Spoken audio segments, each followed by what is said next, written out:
Where am I? Walking through the bloody jungle. I'm not, in fact. I'm in London, the capital. The last time I was here, I think, was for the cup final. I think it was. I mean, every time I'm going to come to London now, that's all I'll remember and all I'll think about. And what I remember is how we kicked off the weekend last time in London for that Carabao Cup final weekend was here at the Dolphin, the home of the London Mags, and that was obviously at the time Tyndall's pub. Remember that? It all got rebranded, renamed for the weekend. Don't know how long it stayed that way, but it is a lush day here in London. I'm down here doing some media work for another company that'll come out in due course, being down the Shore of the Day news building. Loads of stuff going on in there, quality settings. So we're here though, not to talk about me being in London or walking through plants and everything and chasing Tyndall's pub. We're talking about transfers. Thankfully, I thought I'd bring you this update because I've got a long day ahead.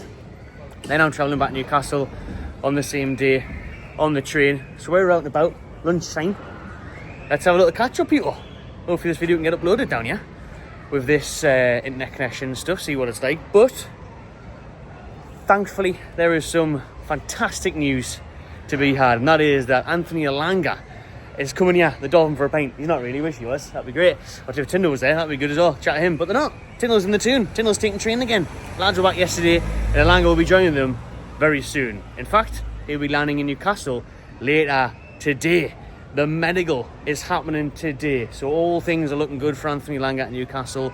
The £55 million fee was agreed yesterday. Personal terms have been agreed for ages, and now you're going to see him have that medical at the Toon and sign on the dotted line to become our first summer signing of this window. The first decent signing of many windows, to be honest with you, isn't it? You know, we haven't done much for absolutely ages. Well, now we're bringing some players in. What's that, a park or something there? Bloody mental hours now. So now we're bringing some players in. Now we're making moves. Anthony Elanga being the first one of what we hope is many, to be fair. You know, busy summer ahead, hopefully. And it's going to be a signature that we've been craving, a right winger that we've been wanting and needing for absolutely ages. So that is tremendous news today. Anthony Elanga flying in from his holiday in Portugal, going to be landing in Newcastle this afternoon, straight there for his medical. Hopefully we get an official announcement from the club today or probably tomorrow with this shirt and everything else. And everything's done. Everything is done except that medical. It shouldn't be a problem for a player that actually hasn't been injured for 2 years. Well, he's missed 2 games in 2 years. That is an incredible fitness record, to be honest, especially for someone with his explosive pace and the way he is lightning quick. You know, I think he'd have loads of muscle injuries, tears, strains, all the rest of it, but he doesn't. He's very reliable, he's very fit, and he's very bloody good, and I'm delighted that we're getting him at Newcastle. I'm growing on it more and more. There's always going to be a very good signing, but now when you look at it, you know, the assists, 3rd most assists in the league last year. You know, his pace, his problems, he's a threat, he's danger. 6 goals and 11, 12 assists last year. So he offers a lot. He offers a lot to the team. He's going to be amazing on that right flank for us. Great competition for Jacob Murphy. And the Triple A's up front. Yeah? Triple A's up front. The A-team up top. Anthony Gordon, Alexander Isak, Anthony Elanga. Anthony, Alex and Anthony. Quality, man. What? I mean, no defence is going to want to face them, is it? Them defenders are going to absolutely crap themselves. So that is a great first signing for Newcastle. Let us know what you think of Anthony Elanga in the comments below. Keith from Sky is now reporting that we are going to turn our attention to a striker once that Elanga deal is wrapped up. So we're going to move on to a Callum Wilson replacement. So again, let me know in the comments who that should be. All the talk yesterday and still today.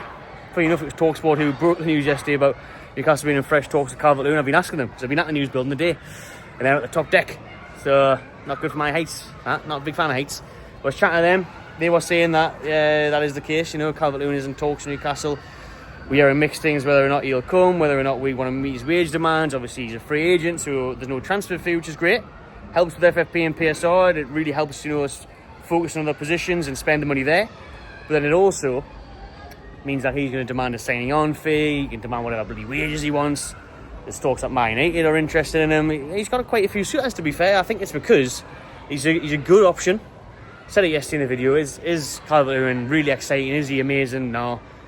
But is it practical? Yeah, probably. He's going to be back up. It's not the end of the world. But it might not be him. I'm not saying it's him for definite. I don't know that, you know.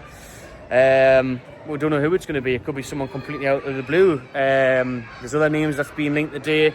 The Coventry striker, forgot his name begins with an S. So, or Blackburn striker, Smodics, whatever it is. He's been linked. You know, you're going to see loads of names banded about. It just depends what Newcastle want to pay for a backup striker, and if they want to come and be happy with, you know, playing second fiddle to Isak. A lot of the top names, a lot of player that would make a huge difference, isn't going to want to come and play, you know, with a battle with Isak and try and take his starting position, because it's very unlikely that's going to happen. So you've got to understand that. That's why Calvert-Lewin probably makes sense. It's okay. I mean, I know that's not great, but you've got a Sula there as well. So it's not the end of the world. Once we've got Elanga through the door, then we need to, for me, focus on more priority positions. It's surprising that we're going straight for that striker market. It'd be mad. It'd be great to see us go spend bloody 40 million on another striker. It's absolute class. Mint. I would love that. But with FFP and PSR, that would make it difficult.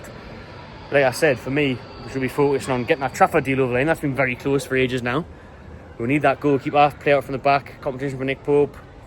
A lot of people say we don't really need him, but for me, we kind of do. They said the same thing Arsenal about when they'd got Rhea. They were happy with Ramsdale. Look at how they've kicked on, and Rhea's been arguably the best goalkeeper in the league the last couple of years. I think he did win the Golden Glove. So, you know, that's a big plus for them. And that's what Newcastle looking to do, bring in James Trafford, young English keeper who is, you know, got the style of play to match Eddie Howe, more comfortable from the back and all the rest of it. And then you've got the centre-back issue. You know, we've been needing a centre-back for ages, trying to say Mark Gahey last year. Didn't quite happen. So there's other areas that we're hopefully going to strengthen this summer. But Elanga is on his way.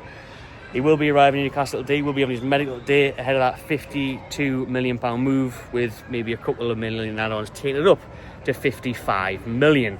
And lastly, there is a player that looks like he's leaving Newcastle United, and that is Geordie boy Sean Longstaff. He is looking like he's about to go to Leeds United. Now, we talked about this months ago, to be fair. Bit of an ITK on that one. You know what I mean? We said that Longstaff we got on Leeds, said it in the podcast ages ago. That's going to be happening now. It looks like we're going to agree on a 12 million fee. Newcastle were trying to get towards the £15 million mark. Leeds have had 3 offers in so far. This is the third one, which is 12 million. It looks like that's the highest they're going to go. Newcastle know that they're going to walk away if we don't accept the 12 million. Apparently we're working on that now, and it will be a £12 million deal all in. 10 million plus 2 million in add-ons is the figure that has been touted for Longstaff to Ellen Road. So fair play. And I love the thing from Sean Longstaff where he was saying that, you know, he wanted to make sure that Newcastle get a fee. He was saying that he wants to get some money from us. Obviously it's pure profit, which is a huge plus for Newcastle. It's pure profit for Newcastle from Leeds for the fee of Sean Longstaff, since he's an academy boy and everything else, so that helps us hugely. And he was saying he wouldn't want to leave on a free next year and us get nothing from it. So that's the news there. Sean Longstaff set to go to Leeds. There's Newcastle's first major outgoing of the summer as well. So it looks like it's 1 in or 1 out for Newcastle United, and the transfer window is heating up. And I would like to wish Longstaff all the best. If he does go to Leeds, it's looking very likely. Great servant for the club. Yes, he's been a bit of a scapegoat over the years. Yes, you know, there's been question marks over him at times, but you can never doubt his character, you can never doubt his commitment and his desire and his passion for the Toon. And I'm so glad he got to be part of that winning side for the Carabao Cup and write his name down in history and be a trophy winner as well. So I think it works out for all parties, to be fair. I think Leeds have got a solid Premier League player. Newcastle are getting rid of a fringe player, can't really get much game time now. Obviously the likes of Tonali and that ahead of him. So it's nice, it works out. I'm happy with it. Happy with the sunshine. Happy to be heading back to Toon myself. Who knows, might bump into Elanga when I arrive later on. If I do, that'll be some video. Cheers for watching, everyone. Subscribe to my channel if you drop your thoughts below on Elanga, Calvert-Lewin, Longstaff, all the rest of it. And I'll see you on the next one.